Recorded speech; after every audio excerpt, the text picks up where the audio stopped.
క్రీస్తునందు సహోదరి సహోదరులకు కృపా మినిస్ట్రీస్ తరపున నిండు హృదయపూర్వకమైన వందనాలు, ప్రేమపూర్వకమైనటువంటి ఆహ్వానాన్ని తెలియచేస్తున్నాను.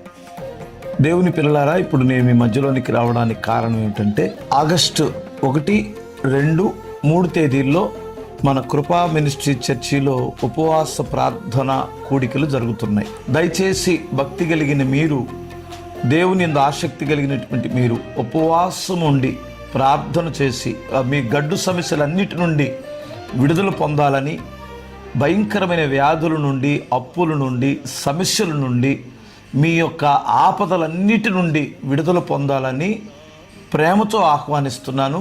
రండి. 1వ తేదీ ఉదయం 10 గంటల నుండి మధ్యాహ్నం 1, 2 గంటల వరకు జరిగింది.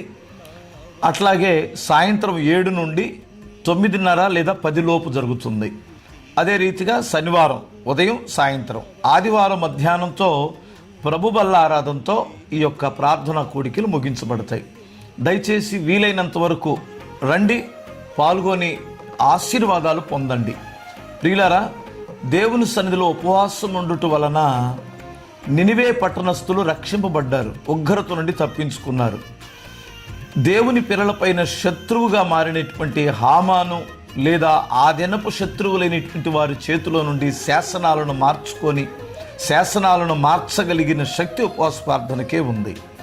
గనుక ఏ పనైనా మీరు విజయవంతంగా జరిగించుకోవాలి, విజయాన్ని చవి చూడాలంటే దయచేసి ఉపవాస ప్రార్థనలో పాల్గొని దేవుని ఆశీర్వాదాలు, దేవుని శక్తి కలిగిన కార్యాలు చూడండి, పొందండి. రండి, దేవుని సన్నిధిలో మనం అందరం కలిసి 3 దినాలు ఉపవాసం ఉండి దేవుని సన్నిధిలో ప్రార్థన చేసుకుందాం. దేశం కొరకు, కుటుంబాల కొరకు, అనేక సమస్యల కొరకు సంఘమంతా ప్రార్థన చేస్తుంది. తప్పనిసరిగా రండి. దేవుడు మిమ్మల్ని దీవించునుగాక.